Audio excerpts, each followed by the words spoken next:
স্বাগতম গুরুকুল ইউটিউব চ্যানেলে। আজকের ভিডিওটি বিশেষভাবে গুরুত্বপূর্ণ কারণ আমরা নিয়ে এসেছি কমনওয়েলথ অফ নেশন ভিত্তিক 50টি এমসিকিউ, যা বিভিন্ন চাকরি ও ভর্তি পরীক্ষায় বারবার এসেছে।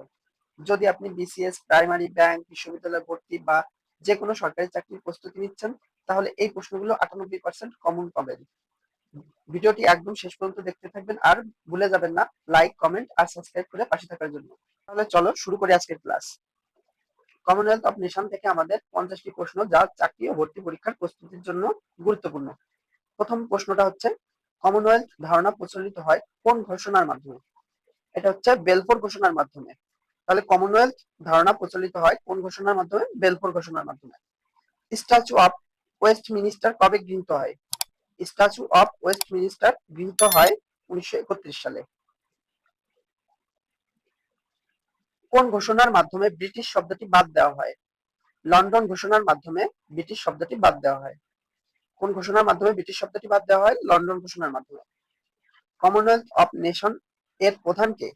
কমনওয়েলথ অফ নেশনের প্রধান হচ্ছে ব্রিটেনের রাজা রানী। কমনওয়েলথের সর্ববৃহৎ জনসংখ্যার দেশ কোনটি?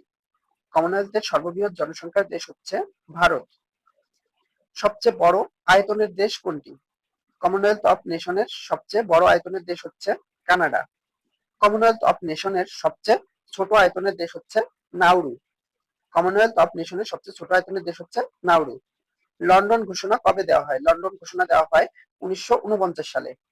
বেলফোর ঘোষণা কবে দেওয়া হয়? বেলফোর ঘোষণা দেওয়া হয় 1926 সালে। কমনওয়েলথের প্রধান কার্যালয় কোথায় অবস্থিত? কমনওয়েলথের প্রধান কার্যালয় অবস্থিত হচ্ছে লন্ডনে। কমনওয়েলথ সদর দপ্তরের নাম কি? কমনওয়েলথ সদর দপ্তরের নাম হচ্ছে মার্লোবোরা হাউজ। কমনওয়েলথ সদর দপ্তরের নাম মার্লোবোরা হাউজ। সবচেয়ে বেশি মুসলিম জনগোষ্ঠী কোন দেশে? সবচেয়ে বেশি মুসলিম জনগোষ্ঠী হচ্ছে পাকিস্তানে। বাংলাদেশ কবে কমনওয়েলথের সদস্য হয়? বাংলাদেশ কমনওয়েলথের সদস্যপদ লাভ করে 1972 সালে। 14 নম্বর প্রশ্ন হচ্ছে, আয়ারল্যান্ড কবে কমনওয়েলথ ত্যাগ করে? আয়ারল্যান্ড কমনওয়েলথ ত্যাগ করে 1949 সালে।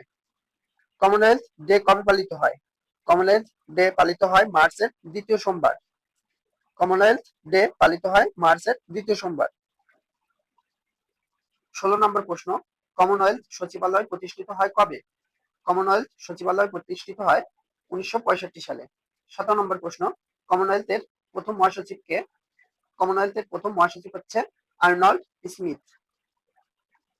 18 নম্বর প্রশ্ন, বর্তমানে সদস্য সংখ্যা কত? কমনওয়েলথের বর্তমান সদস্য সংখ্যা হচ্ছে 56। 19 নম্বর প্রশ্ন, প্রথম কমনওয়েলথ গেম কবে অনুষ্ঠিত হয়? প্রথম কমনওয়েলথ গেম অনুষ্ঠিত হয় 1930 সালে।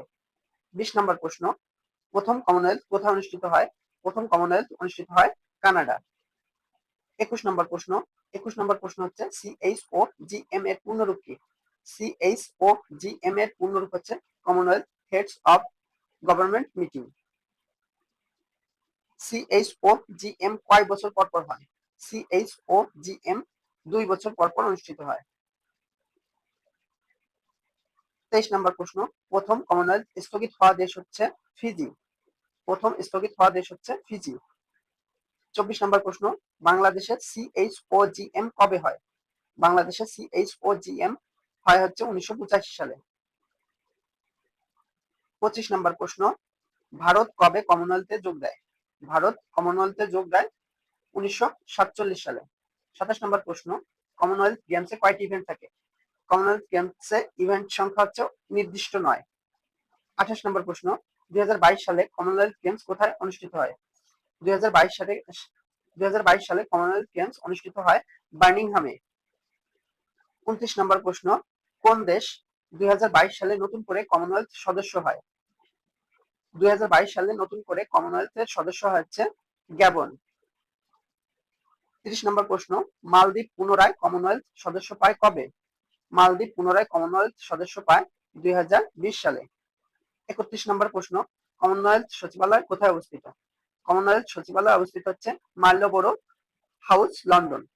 32 নম্বর প্রশ্ন, CHOGM এর উদ্দেশ্য কি? CHOGM এর উদ্দেশ্য হচ্ছে সদস্য দেশগুলোর মধ্যে আলোচনার প্ল্যাটফর্ম। 33 নম্বর প্রশ্ন, কোন দেশ ব্রিটিশ রাজাকে রাষ্ট্রপ্রধান হিসেবে স্বীকৃতি দেয়নি কিন্তু সদস্য? ব্রিটিশ রাজাকে রাষ্ট্রপ্রধান হিসেবে স্বীকৃতি দেয়নি এরকম সদস্য হচ্ছে ভারত। 34 নম্বর প্রশ্ন, কমনওয়েলথের 3টি মূল অঙ্গ কি কি?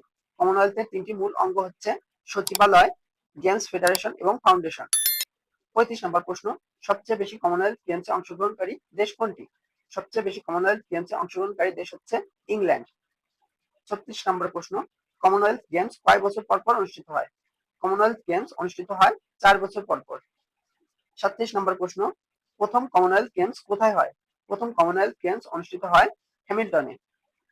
38 নম্বর প্রশ্ন, কমনওয়েলথ গেমসে অংশ নিতে হলে কি প্রয়োজন? কমনওয়েলথ গেমসে অংশ নিতে হলে সদস্যপদ প্রয়োজন। 39 নম্বর প্রশ্ন, কমনওয়েলথ সদস্য দেশগুলো কয়টি মহাদেশে বিস্তৃত? কমনওয়েলথ সদস্য দেশগুলো 6টি মহাদেশে বিস্তৃত। 40 নম্বর প্রশ্ন, কমনওয়েলথ গেমসের অন্য নাম কি ছিল? কমনওয়েলথ গেমসের অন্য নাম ছিল হচ্ছে এম্পায়ার গেমস। 41 নম্বর প্রশ্ন, কমনওয়েলথের প্রতীকী প্রধান কে? কমনওয়েলথের প্রতীকী প্রধান হচ্ছে ব্রিটিশ রাজা। 42 নম্বর প্রশ্ন, কোন দেশ কখনো কমনওয়েলথে ছিল না? কমনওয়েলথে ছিল না হচ্ছে যুক্তরাষ্ট্র। 43 নম্বর প্রশ্ন, কমনওয়েলথের লক্ষ্য কি? কমনওয়েলথের লক্ষ্য হচ্ছে সহযোগিতা ও উন্নয়ন। 44 নম্বর প্রশ্ন, কমনওয়েলথের মহাসচিবের কাজ কি? কমনওয়েলথের মহাসচিবের কাজ হচ্ছে সমন্বয় ও পরিচালনা। 45 নম্বর প্রশ্ন, কোন দেশ সবচেয়ে সাম্প্রতিক সদস্য হয়েছে 2022 সালে? 2022 সালের সদস্য হচ্ছে গ্যাবন। 46 নম্বর প্রশ্ন, কোন দেশ স্বেচ্ছায় সদস্যপদ ছেড়ে আবার ফিরে এসেছে? স্বেচ্ছায় সদস্যপদ ছেড়ে আবার ফিরে এসেছে হচ্ছে গাম্বিয়া। 47 নম্বর প্রশ্ন, কোন দেশ প্রথম সদস্যপদ হারায়? সদস্যপদ প্রথম হারায় হচ্ছে দক্ষিণ আফ্রিকা। 48 নম্বর প্রশ্ন, কমনওয়েলথ ফাউন্ডেশন মূলত কাজ করে সংস্কৃতি ও গণমাধ্যম উন্নয়ন। 49 নম্বর প্রশ্ন, কমনওয়েলথের সবচেয়ে বেশি সদস্য কোন মহাদেশে? কমনওয়েলথের সবচেয়ে বেশি সদস্য হচ্ছে আফ্রিকা মহাদেশে। আজকের শেষ প্রশ্নটা হচ্ছে, কমনওয়েলথ নামটি প্রথম কোথায় ব্যবহৃত হয়? প্রশ্নটা খুবই গুরুত্বপূর্ণ। কমনওয়েলথ নামটি প্রথম ব্যবহৃত হয় বেলফোর ঘোষণায়। তাহলে এই ছিল আজকে কমনওয়েলথ অবজেশন থেকে অতি গুরুত্বপূর্ণ 50টি প্রশ্ন, যেগুলো আপনাদের চাকরি এবং অন্যান্য প্রতিযোগিতামূলক পরীক্ষায় প্রস্তুতির ক্ষেত্রে এক ধাপ এগিয়ে নিয়ে যাবে। তাহলে ভিডিওটি যদি ভালো লাগে তাহলে লাইক দিতে ভুলবেন না এবং কমেন্টের মাধ্যমে আপনার মূল্যবান মতামত জানাতে পারেন এবং সাবস্ক্রাইব করে আমাদের পাশে থাকেন এবং সাবস্ক্রাইব করতে ভুলবেন না। আমরা নিত্য নতুন এরকম ইনফরমেটিভ ভিডিও এই চ্যানেলে আপলোড করে থাকি। সুতরাং চ্যানেলটি সাবস্ক্রাইব করে রাখুন যাতে পরবর্তী ক্লাসগুলো আপনাদের মিস না যায়। আজকে এ পর্যন্তই। পরবর্তী ক্লাস দেখার আমন্ত্রণ জানিয়ে আজকের মতো বিদায় নিচ্ছি। ধন্যবাদ সবাইকে।